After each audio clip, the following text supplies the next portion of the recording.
रमता राम जपो रे प्राणी, अब तो सुन ले राम कहानी।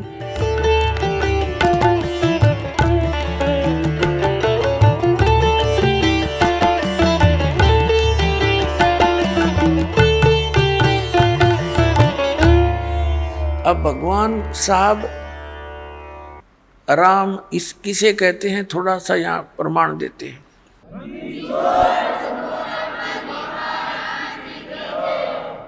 जैसे एक तहसीलदार है, उसको भी साहब कहते हैं, और एसडीएम को भी साहब कहते हैं, और डीसी को भी साहब बोलते हैं, कमिश्नर भी साहब कहलाता है, मंत्री जी को भी साहब कहते हैं, मुख्यमंत्री जी को भी साहब कहते हैं, और प्रधानमंत्री जी को भी साहब कहते हैं, राष्ट्रपति जी को भी साहब कहते हैं। ये सभी साहब से ही जाने जाते हैं, लेकिन इन साहबों की शक्ति में दिन और रात का अंतर होता है। रियल में साहब कौन है? हमारे देश का राष्ट्रपति, वो वास्तव में वो साहब है, यानी सबका मालिक है। तो ऐसे ही ये अन्य जितने भी पद पोस्ट हैं, श्री गणेश जी का, श्री विष्णु जी का, श्री ब्रह्मा जी, श्री शिव जी, दुर्गा जी का, श्री दुर्गा जी देवी का, और ब्रह्म का,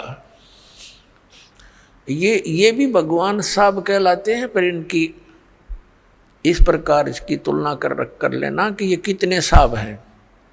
श्री ब्रह्मा जी रजोगुण विभाग के मंत्री एक ब्रह्मांड में, श्री विष्णु जी सतोगुण विभाग के मंत्री इस एक ब्रह्मांड में, और 3 लोकों पर इनकी ये सत्ता है, ये विभागीय मंत्री है। और तमोगुण विभाग के भगवान शंकर जी। तो ये तो केवल एक ब्रह्मांड में और 3 लोकों पर मालिक है, वो भी एक विभाग के। और इनका पिता जो है वो 21 ब्रह्मांड के अंदर एज ए चीफ मिनिस्टर काम करता है, ये समझ लो।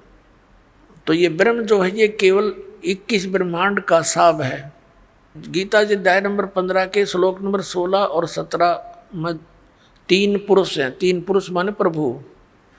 एक सरपुरुष तो ये ब्रह्म है, ज्योति निरंजन, जिसके 21 ब्रह्मांड है।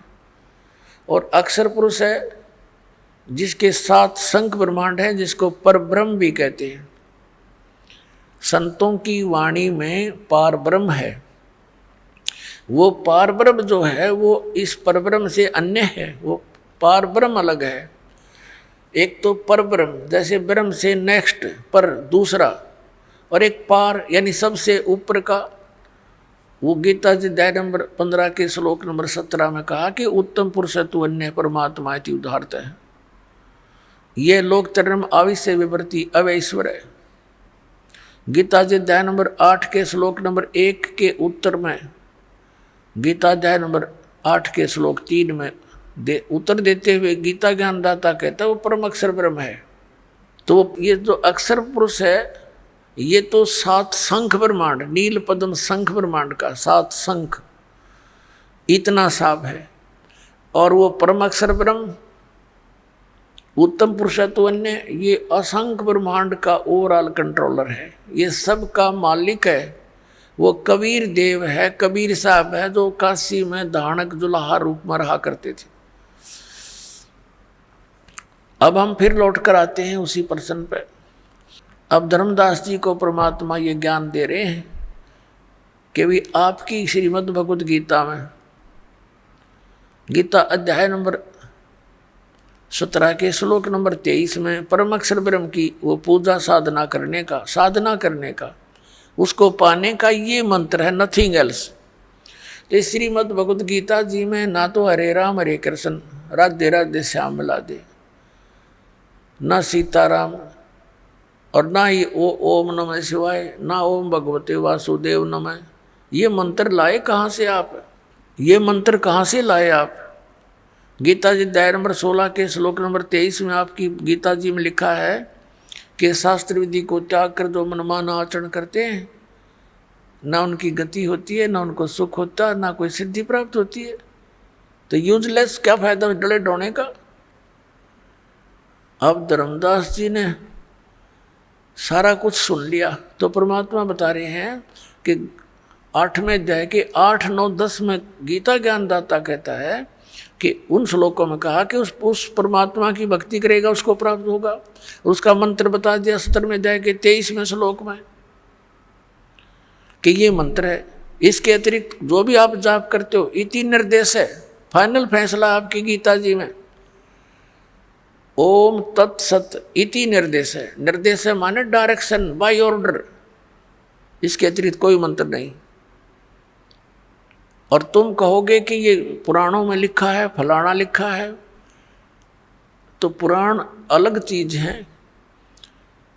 पुराण किसी ऋषि और इस ब्रह्मा के सत्र की है, और गीता और वेद जो है ये गॉड गिवन ग्रंथ है, ये परमात्मा का विधान है। और पुराणों के अंदर जो आदेश है किसी अन्य ऋषि और इस ब्रह्मा विष्णु महेश के सत्र का है, ये भगवान नहीं है। ये विधान नहीं बता सकते, परमात्मा का चेंज नहीं कर सकते। बता सकते हैं, अगर वेदों के अनुसार बताते हैं तो कोई दिक्कत नहीं, कोई बताओ, और गीता के अनुसार बताते हैं। जैसे हम वेदों और गीता को छोड़कर पुराणों के आधार से भक्ति करते हैं, तो किसी ऋषि के आदेश का पालन कर लिया हमने, और वो आदेश यदि वेद विरुद्ध है तो वो अपराध है। जैसे एक मित्र था किसी व्यक्ति का, दरोगा जी SHO, और उसका कोई पड़ोसी उसने तंग घना करे था। उसने अपने मित्र SHO से कहा कि ऐसे ऐसे एक व्यक्ति मुझे बहुत तंग करता है, कुछ समाधान बता। उसके मित्र SHO ने कहा कि तुम मार लठ उसका, मैं आप देख लूँगा। उसने गढ़ दे। अब उसने आंगा पा गया, आदेश मान लिया उसका, अपने मित्र SHO का, अपने पड़ोसी के साथ झगड़ा कर लिया। झगड़े में उसका कान पर लठ लग गया, मर गया उसका पड़ोसी। अब वहाँ का प्रभारी था वही SHO, वो लिया पकड़ के अपने उस मित्र को, क्योंकि उस नालायक ने अपने एक मित्र अधिकारी की आज्ञा का पालन करके राजा का विधान तोड़ दिया। राजा का विधान था कि यदि कोई किसी की मृत्यु हत्या करेगा तो उसको सजा मौत मिलेगी। अब उस राजा के विधान के टूट जाने से, अपने मित्र की आज्ञा का पालन करने से उसको सजा मौत होगी। तो परमात्मा कहते हैं कि कबीर साहेब के आप जी